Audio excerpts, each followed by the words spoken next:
witchcraft. You may not think that this message has anything to do with you, but you're missing the whole point. I was in a world where it was impossible to become a Christian, and Jesus made me one. I was by one of the girls that I used to live with when I was in the occult world. Recently, she was at a very important witchcraft meeting that we happened to find out about, and I pulled into the parking lot for a few minutes to see who was there. And she walked by the car and had a couple of Christian brothers with me. She looked in the car and just smiled and kept on walking, never recognized me. That's the difference between the way I am now and the way I was then. When the Lord changes you, He totally changes you.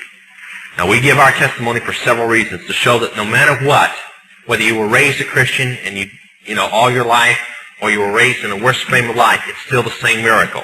God still saves you just the same. Sometimes I think it's harder to get the PKs and the Christian kids saved than it is the witches. But at the same time, we try to flag you down from going the same direction we went, with drugs.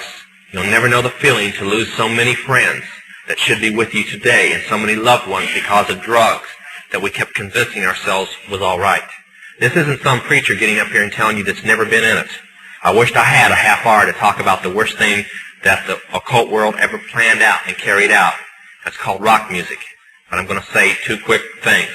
Parents, the rock music does not belong to you, your kids.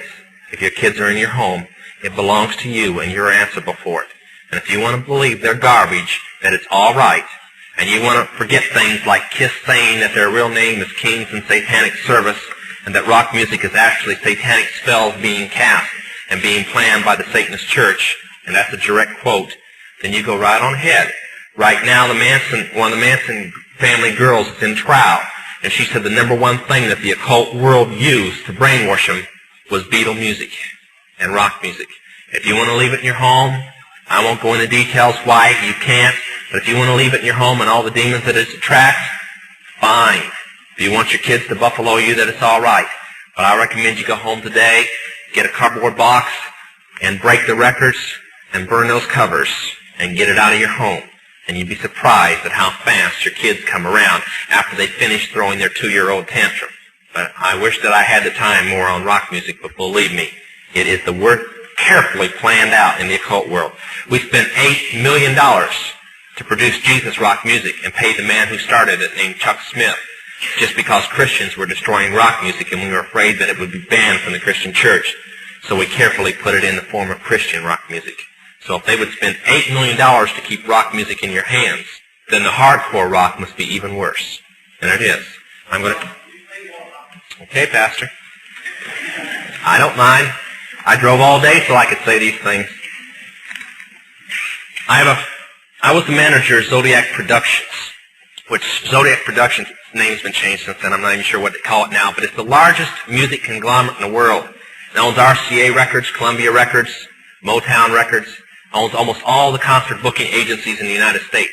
And that's not even the name of the company that owns it. The name of the company that owns it is Brenner Enterprises, and Brenner Enterprises is owned by Chase Manhattan. Chase Manhattan's owned by Standard Oil, and Standard Oil is owned by the Lords of London. You can track it on back. You kind of get the idea after a while. But I was the managing president of Zodiac Productions. It's one of my jobs as being one of these 13 people. Thus, I got to know many of the people who produce music and sing the music and play the music that you play. Recently, one of the top people in rock music from the group, can't think of the name of the group now, it's one of the top rock groups still in existence that's been around a long time, was just saved. And he told how when they'd play in their concerts, they would control, through witchcraft spells in their mind, the people to do different things in the audience. And that they'd work the audience up not with the music, but with their mind and their music combination. Now, one of the closest friends that I got during that time that I obtained was a man named David Crosby. Crosby, Still, Nash and Young. And I saw David the day before Christmas last year, talked with him. I got him away from this witch that he had with him. He told her to go shopping. We were in West Hollywood, and I was witnessing around to people I knew. We went off in this store, and we started talking. I said, David, I'd like to ask you a couple questions. I said, I already know the answers, but I've been gone for 5 years. I'd like to know if certain things are still the way they were when I left. I said, now I'll have to explain some of this when I'm done, because you're not going to understand it all unless you know something about music. I said, do they still take the master to the temple room? Dave said, yeah. I said, do they still have the Coven conjure demons into the master? He said, of course. I said, now, I got to know something. What's the main reason for rock music? He said, come on, Lance, you know what the reason is. I said, please, David, I don't want to guess. Tell me what the main reason is. He says, the same as when you were in, so that we can play spells on people that we couldn't cast spells upon. I'll explain what that means in a minute. I said, okay, one last thing. I've been hearing that you must be an initiated witch now to get a record contract. He said, that's right. He said, many of us that weren't total witches have to be witches now in order to produce music. I said, thank you. The master is a tape about as big as the top of this podium that looks like an overgrown 8-track that the album is cut on and is placed in a machine that produces and presses the records and the 8-tracks and cassettes that you buy. After it's been recorded, it's taken in. This is why a master's cut months in advance before it's released.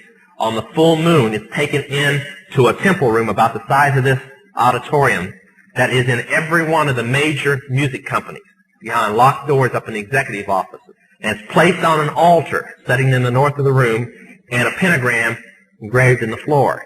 And 13 hand-chosen witches and wizards in a coven come in and conjure a principality or a power up, usually Regia or something like that, and order him to tell the demons under him to follow every record and every tape coming off of that master. As I tell many Christian parents, you can go home and count your kids' records, probably yours too, and count how many demons at least are there. If that's too hard for you to believe, I'm sorry. That's why they do it. Now listen to me. This is why rock music's addicting. Have you ever seen kids that got rid of their music? They go around like this. They can't wait to find a rock station somewhere and they sneak off just like getting a cigarette or a fix because it's addicting. That's why they can't give it up. The rest of the conversation was this.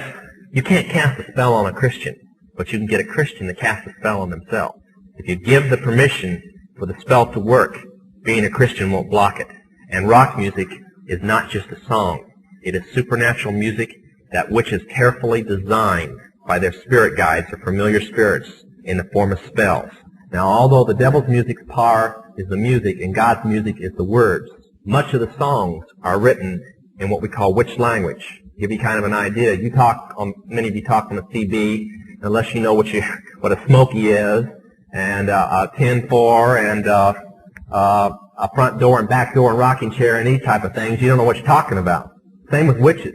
When you're in the first and second level, you have to learn over 2,000 words that said by anybody else means something totally different than when you say them. Elton John has said he's never written a song or sung a song that wasn't in witch language. Now I want to show you something. See how many kids in here will be honest and adults. How many remember and have heard at least several times a song called Hotel California? Somebody tell me what it meant. Quickly, somebody tell me what it meant. Huh? That's pretty close. But from the words, what did it mean? Well, that's more of a guess. See, most people can't tell you. That's why when people do drugs and they listen to songs in which language, they get some of the meaning. But most of the time, they can't tell you. Stop and think how many songs are out there that you really like, and you don't have any idea what the person was talking about. Beyond the Yellow Brick Road? How about The Destroyer by Kiss? Can anybody tell me what it's about? Kiss said in it, kids, kill your parents. They're talking about Helter Skelter. Beatles sung Helter Skelter in which language? Nobody knew what it meant. Manson did because he belonged to the process. Helter Skelter is a several thousand-year-old word.